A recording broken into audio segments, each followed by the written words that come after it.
Hi, everybody. Welcome once again to the Stevie B Show. As always, I'm Stevie B. Well, I am so excited tonight. I have a very special guest. I've known this woman almost 25, 26 years. She's one of the local actors. She's a very talented musician. And I'd like you to meet Miss Kim Niemi. Hi, Kim. Hi. Nice to see you. Good to see you. Good to see you. I'm trying to remember. We first met. Now, I got to say, I went to high school with your sister, Kristen. Yep. Yeah, we graduated the same year. Mm-hmm. But I didn't meet you until '92 when we were doing the play Showboat at Chevalier Theater. The Chevalier Theater had just opened. Right. And I forget what part you played. You had one of the lead roles. I was the supporting role. I was Ellie Mae Chipley. Yeah. Yeah, and I had one of the, I have recurring roles into it, everything too. Mm-hmm. But can you tell us a little bit about, now we did that. I mean, what other shows did we do? Do you remember? I don't think we did. I don't, it would have been anything after that probably. So maybe Guys and Dolls. Did you do Guys and Dolls? Yes. Okay. Did you do Oklahoma? No. Okay. No, I didn't. I don't remember if Oklahoma was before or after. I'm not sure. But can you tell us a little? Blend in. Yeah. Can you tell us a little bit about how you got started? What got you into acting in the first place? So I love telling this story when in recent cabaret shows I've talked about this. It was Missy Gold in the show Benson. Do you remember that show? I do remember Benson. Benson Dubois. Yes. So Missy Gold was the young daughter on that show, and I was around her age at the time that show was on, and that was when I first started thinking, oh, I could totally do that, and I want to do that. And then later, when I saw the first, we're just speaking of Annie, because you're going to be in Annie, when the first production of Annie that I ever saw came through Boston, like the national tour or whatever, when I was like 12. And I was like, ooh, I could do that too. That's a different way of acting. I like it. And then we started torturing our neighbors with singing all the songs. And that was when I kind of realized I could sing. So then into high school, you're going to end up doing musical theater because that's, so I was in drama club and kind of all snowballed from there. It was like I knew I wanted to be an actor. Musical theater seemed a good direction because I could sing. I went to theater school in New York at the American Musical and Dramatic Academy. Oh, really? Yeah. I didn't know that. Yeah. And that's like a 2-year program. So then I was back in Massachusetts in time to do Showboat. And I'm trying to remember who was your co-star, Ellie Mae Chipley. Oh gosh, you're going to put me on the spot because now I don't remember either. So I'm trying. It's so I can't believe it was. I know, but I worked with him every night. I should know it. I don't remember. I'd have to pull out the program and. Yeah, I gotta see my program too. I remember we built the big boat. I mean, it took a while, but it was a lot of fun. But anyway, that's where I met you, and we've been friends ever since. Indeed. And so you're a singer as well, right? Yes. What's your genre? Do you pop? I mean, I'll sing almost anything really. I love a lot of different genres, but I started in musical theater. I sort of branched out into. I was in a wedding band for a little while, so it's a lot of like pop and R&B. Yep. Stuff like that, and then. That sort of genre of music also follows into like the acoustic duo kind of thing. I would go out and play with different guitarists and sing in bars and whatnot. And then for a while, I was the lead singer of a couple different country bands. Wow. And then when I started my solo career, if you want to call it that, I was sort of like a country folk kind of hybrid. Mm-hmm. The stuff I was writing wasn't quite country the way you would think of it, like from country radio. It wasn't quite 100% folk either, but I was doing that when everything sort of got interrupted by having cancer. And then I had to figure out what I was going to do after that. Now, you're a cancer survivor. Yes. What, if you don't mind me asking, what kind of cancer did you have? So it was endometrial cancer or uterine cancer. Oh.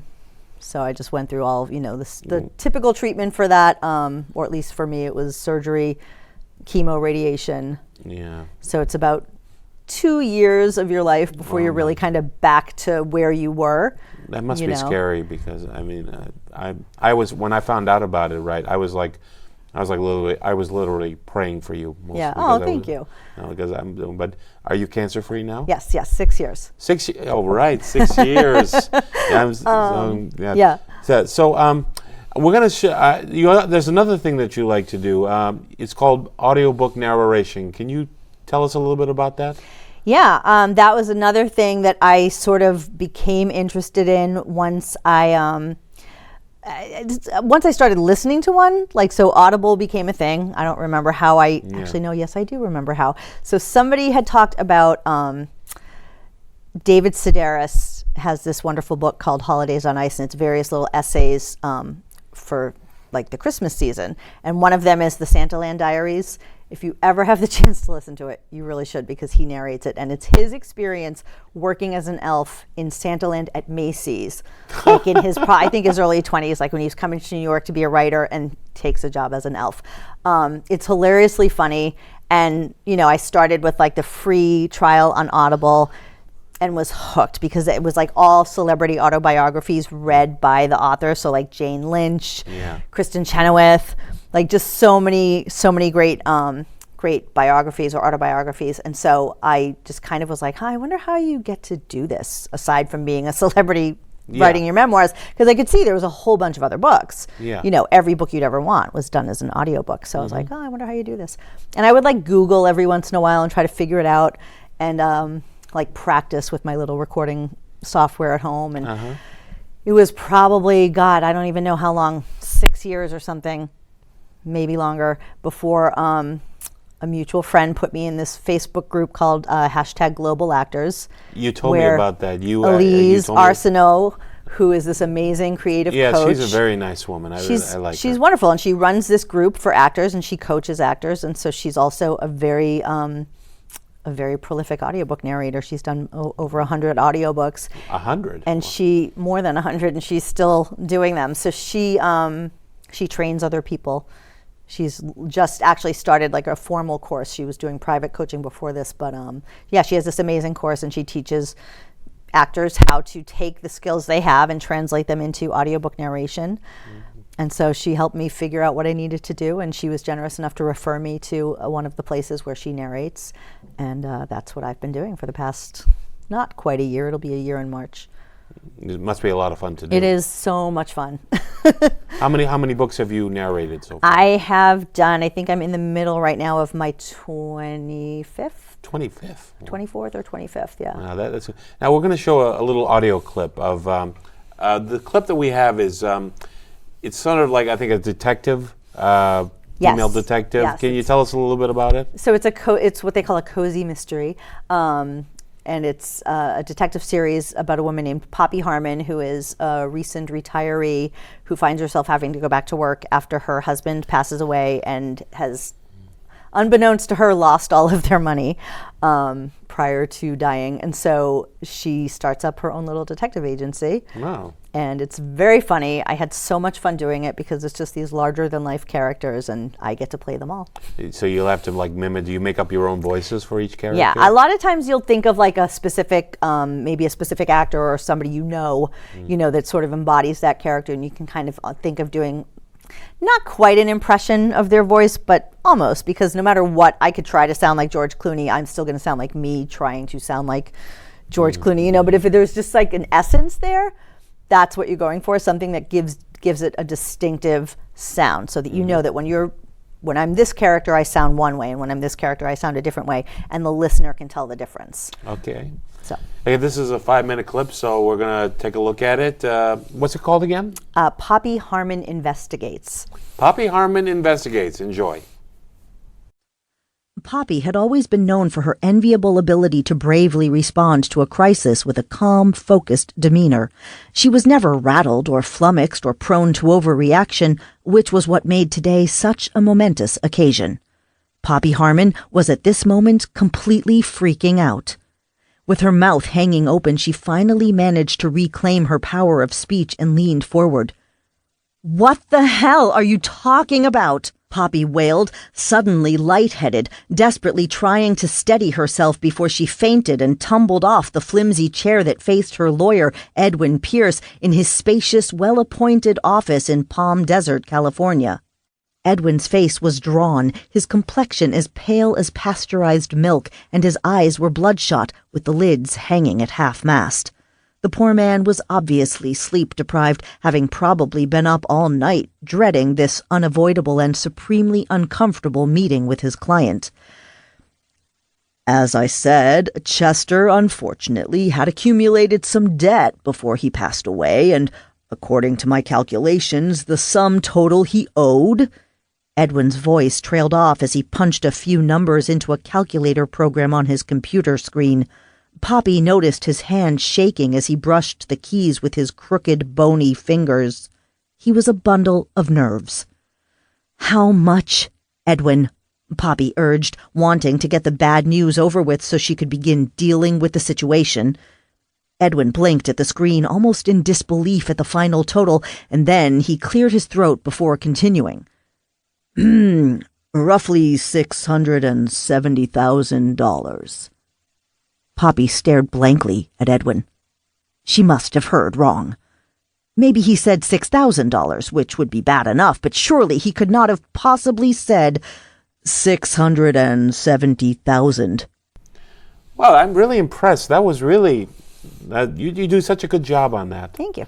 So, any future books that you're going to be doing a narration on? I'm in the middle of a 3-book series, a fantasy shapeshifter series by Sarah A. Hoyt, and I really, really love these books. There's dragons, there's panthers, there's lions, and there's all kinds of fun stuff. So I'm in the middle of the 2nd book, and next month I'll go in and finish the 3rd book in the series. The first one is called Draw One in the Dark. It comes out January 31st. So, okay, now that you've been an actress a long time, I mean, can you tell us about any projects you've done in the past in terms of television or movies or? Yeah, I mean, well, I've done a lot of, I've done some extra work since I came back. So part of the whole like post-cancer thing was sort of figuring out like, what do I want to do? Like, it's this slow creeping up, really. It's not like this big epiphany you just have in a moment, but it's sort of just, you look at life differently. I mean, I was never really like at death's door, you know what I mean? Some people are facing cancer and that's very much their reality. Mine was not that. I knew I was going to be okay, but it still does, it still is 2 years of your life due to treatment and recovery, and you start to think, time is precious, and I wasted a lot of time not pursuing acting because I let other people's voices get in my head, or I let myself believe I wasn't good enough or whatever, those things that we take in that, well-meaning people who say things like, well, it's a hard business. It's like, yeah, well, so is plumbing. You know what I mean? Like, so is everything. You know what I mean? But like, you take these things in and you suddenly, it becomes your own narrative and you talk yourself out of doing things. And so like, I went on this whole musical journey because I thought that would be maybe more suited to me or whatever. I shot, and it was really because I just never followed the thing I really wanted to do, which was film and television. And so I was, just kind of coming out of everything and starting to feel myself again, and Stronger and Patriots Day were both in town filming. I was on that. I know. And I saw myself. Everybody was on it. So everybody was posting. No. And I was like, why am I not doing this? I'm missing it. I'm so annoyed that I'm missing it. And so I just was like, yeah, why did I ever give it up? Why am I not doing this? And so that was kind of the catalyst. And I reached out to the local union reps because I had been union back in the day. And I was just like, I never like quit. I did what's called a suspended membership. And I was just like, am I still in? Suspended what do I do? membership? Yeah. So you just kind of put yourself on hold, I guess. Oh. Okay. And so in order to come back, you just have to like pay your dues and catch yourself up and whatever. So I did that, and that was that. And it was like, okay, I'm gonna. And you were on Patriots Day. And no, I wasn't. The first thing back I did was Daddy's Home 2. Me too. So that was I did that show. I did that too. How come we never crossed paths? I don't get it. Because there's so many days, there's so many days on the set. I spent 3 straight days at Logan Airport with Will Ferrell, Mel Gibson, and John Lithgow and Mark Wahlberg, right? Yeah. And the scene was like, I can talk about it now because the movie's been out for a long time. Right. They were going, John Lithgow and Mel Gibson, the parents were going up the escalator, big hug. Then they go, cut, do it again, go up the escalator, do it down. And I was playing a traveler. I just had a carry-on bag, and I'm just walking around and everything like that. Did that for 3 straight days. Yeah. Didn't end up in the movie. That's the way it goes sometimes. I mean, I was in, I did maybe 4 different days in different locations, and only one of them can you spot me for like a half a second. So I'm in the audience of the children's pageant. So if you look sort of above the middle of the screen, I'm in the background. You'll have to look. I'm wearing a sparkly shirt, so I'm fairly. Yeah. But Yeah, I think You I've know. seen. I think there was only like for me. I think there was like maybe 3 movies that I saw myself. Yeah. One was Patriots Day. Another one was way back then, Celtic Pride, which was Daniel Stern, Dan I Aykroyd. auditioned for that way back You then. auditioned I it too. Didn't get cast, but I did What did audition. you audition for? I don't know. I think it was probably like a maybe somebody selling food in the stands or something. I remember so the audition line was like, I don't know what the main character's name was, but if it was Steve, Jimmy Flaherty, I think it was. Yeah, it might have been Jimmy. So the line was like, hi Jimmy, and I just didn't know what I was doing. I'd never taken a film class. I was playing it theatrically, so like the casting director's there, and I'm like talking over her head, like not connected to the it was. I was like, oh gosh, I'm like, I did not get this part. You should have. I did a scene in which it was at the old Boston Garden, and Bob Cousy was in the scene, right? He had a bit part, a cameo, and the shot was Jimmy Flaherty, which was Dan Aykroyd's character, had to make a shot from half court. Okay. Of course, he doesn't do it, but of course, in post editing, they do it. Okay. Sure. So we have to pretend that he made the shot. Of course. But this is one thing: they cut out the scene afterwards, after he wins the money from the shot. Bob Cousy says, "I've just been told that Jimmy Flaherty stepped over the line, so he doesn't get the money." But they totally cut that out, and I think I know but that was so fun. That was so funny. I don't know why they cut it. But I did manage to see myself just a little bit holding up a banner. That's the one thing I see. Yeah. I did. So what other productions have you done? I've done a couple different. I mean, I don't. Extra work is great. It's a nice paycheck. It's not what I'm trying to do. But I've been lucky enough to work on a couple days on Smilf when it was here. I worked on. Oh gosh, now I can't even remember. I did do a couple days on Castle Rock season 1. That's up in Orange, Massachusetts, right? Is that what it was? They filmed in a bunch of different places, but okay. Orange is the main town, stands in for the main town of Castle Rock. And then what else? What's the one with Denzel Washington and The Equalizer? yes, Equalizer 2 was here, so I did a couple days on that. So it's been nice to be able to do that. I've been more focused the past couple of years on like trying to get auditions for actual co-star roles in some of those things and kind of move up to the next level. So I've had some really nice auditions. I have to say I've been invited in a few times and had some really great auditions. I just nothing's quite caught yet, but that's the nature of the beast. Yeah, Auditioning is the job. So yeah. Well, we're going to show your demo reel of some of the things that that you've done, and if it's all right with you, of course. Sure. So what can you make sure that CP Casting and Boston Casting are watching? Oh, okay. Well, so we're going to take a quick look at that and take a look at this demo reel from Kim Niemi. Do you know how insane that is? Do you think I made this up? Did this actually come to you, or did you work on it? Why don't you remember? I remember you hitting him. That I remember. If in 5 years I don't meet anybody... Oh my God, you're so crazy. Please, Rose, I need to do this, all right? If in 5 years I don't meet anybody, can I use Billy? Oh my God. Please, it'll mean so much to me and a huge relief, please. You don't just invite somebody Well, to come I live with did. you. Yeah, and spend time with your children. And Jerry, just go.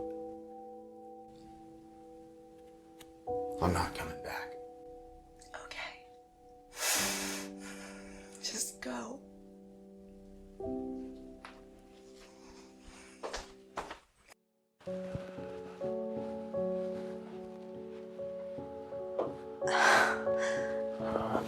I'd like to see you again very much. The reason I didn't let you kiss me is because I didn't know how to handle the situation. You're the kindest man I've ever met. I want to see you again very much. I know that when you take me home, I'm going to just lie on my bed thinking about you. I very much want to see you again. What are you doing tomorrow night? Nothing.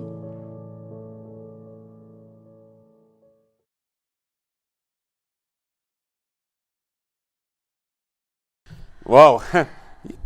You are a good actress, you know that? You really are, you know. So What are your current plans right now? Are you going to be singing anywhere, or are you going to be? No real singing plans right now. I mean, at some point, I'm definitely not done. You know, I'll always be a singer. I am a singer. At some point, I have some ideas for a possible cabaret show that if I, you know, it's in the back burner stage right now. It's just a little thought that I have. So at some point that could happen. I have a Broadway album in the works that needs to be finished. Really? Broadway and album? then I have I'll be the first one to buy it. another. Thank you. I have an idea for a country album that I would like to pursue at some point. It's all, you know, it's so hard to come up with. You can only really focus on one thing at a time, and everything costs money. So it's like I'm just trying to get my feet under me. But audiobooks are really what I'm focused on as far as like that's kind of the day job right now. I love doing that, and it is acting. It's you know a great training ground for character work, and then just trying to, like I say, keep pushing for like that sort of next level of on-camera work, you know. You mentioned hashtag global actors. Can you Yes. tell us a little about that? That's Elise Arsenault's Facebook group, and all actors are, you know, welcome to join. I think you just have to go in and request permission, and she'll vet you and let you in. And it's just a really great supportive environment for, you know, any actor or creative person related to sort of you know the acting world to go and just be supported by other actors who are going through, you know, the challenges that we all go through, or just, you know, looking for networking opportunities. It's a great place to meet other people. If you want to, you know, put a project together, you're going to find somebody in that group probably who is either going to help you or find the person who can help you. So it's been a really great place to just meet people. I mean, there's so many great people there, and she's done this. Last year, she did this wonderful thing called the Global Actors Summit, and she brought all these experts in. And just over the course of a week, there were so many amazing video classes and Facebook Live videos where people, you know, get to learn from these amazing experts. And I mean, we're talking about some pretty big hitters. I mean, Maggie Reed, who, you know, was someone that I watched for years on As the World Turns as a kid, and then there she is doing this amazing class for us on how to, you know, break down a script. And I was like, oh my God, like I'm not worthy. And she's wonderful. And then her free gift for the people who had signed up for the summit and got like the lifelong, you know, VIP thing or whatever, which was like a steal, by the way. She did like a free consultation. So it was like a free, basically like a free acting class with her, you know, over Zoom or whatever. So it was amazing. So I think I'm hoping that'll happen again this spring. I'm hoping she'll bring the Global Actor Summit back. It really was great. I would like to be a part of it. Oh, you have to do it. You have to do it. Now, can I ask one last question? Yeah. When you mentioned the audio book, the book narration, now what advice do you have for someone who wants to do a job like that, or if they want to become an actor or actress? What's the best advice you can give anybody? I mean, for audiobook narration, definitely reach out to Elise Arsenault because she's the expert.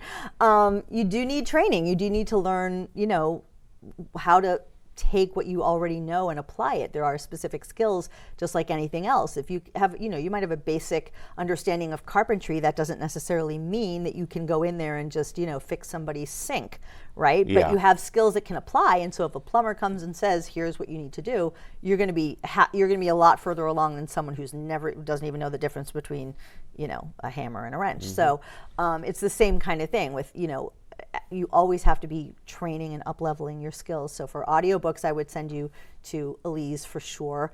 And then, you know, but you can do it on your own to just practice, you know what I mean? ACX it's like the do-it-yourself version of Audible.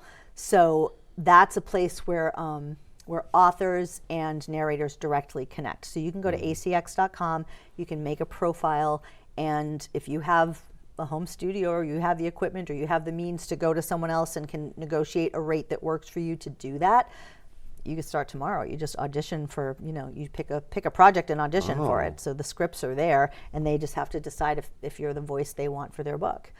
And for acting, it's the same thing. I mean, start with all the local casting offices have trainings. You know, when I came back, I wasn't coming from a place of zero knowledge. I went to theater school, but I hadn't done on-camera work, and I hadn't done anything in about 30 years.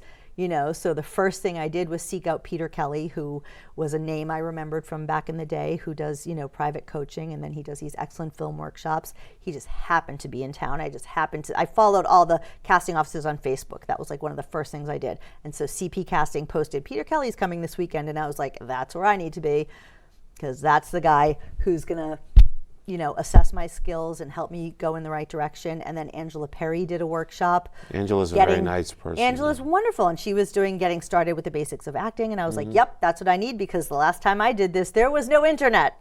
Spoiler alert, I'm wicked old.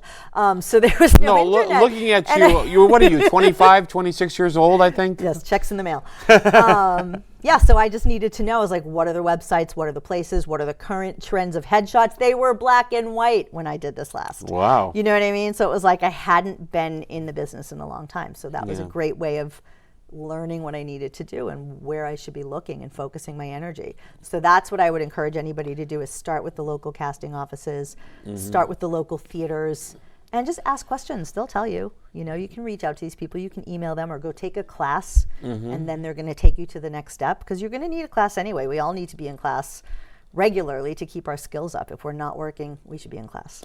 Yep, I totally understand. I've been thinking about getting new headshots, because the first time I had a show, you can tell that I don't have much hair left. So I got to get new headshots, because they look at your old one and they say, this ain't you. Right. No, exactly. You have to look the way you look, and it should be a representation of your current self as best as possible. Now, Kim, how can anybody contact you if they want you for any projects? Or I have a website, so you can go to kimniemi.com, and there's contact information there and everything you would ever want. I'm also on social media, so if you go to, it's Kimmy_Niemi on Instagram and Twitter, and then I don't even know what it is on Facebook. It might be Kim Niemi Actor, might be the thing. You know how Facebook, it's less, you don't really use those much. You just kind of go on Facebook and search, and then you find people and you like the page. Yeah, I know, that's how so you don't really have to remember that URL. Well, Kim, I'm so glad that you came on the show. Yeah, me too. Great to see you, and give my best to Kristen I and your will, family, for sure. and your nephew. Me too. I've seen him. He's a very nice little. He's a character. He's a character. I have a nephew myself. They're fun, aren't they? How old is yours? He just turned 7 yesterday. My God. Oh my. Yeah. So, Kim, I want to thank you once again. Yeah, of course. Thank you for coming on. And Thank you for if you having want to know more about Kim, go to her website, kimniemi.com. We'll put it in the credits. So. Yes. Thank you once again. It was good to see you again Yeah, after you all these too. years, too. Well, that's all the time we have for the Stevie B Show. As always, I'm Stevie B. I want to thank my guest, Kim Niemi, and hope to see you next time. So, bye-bye.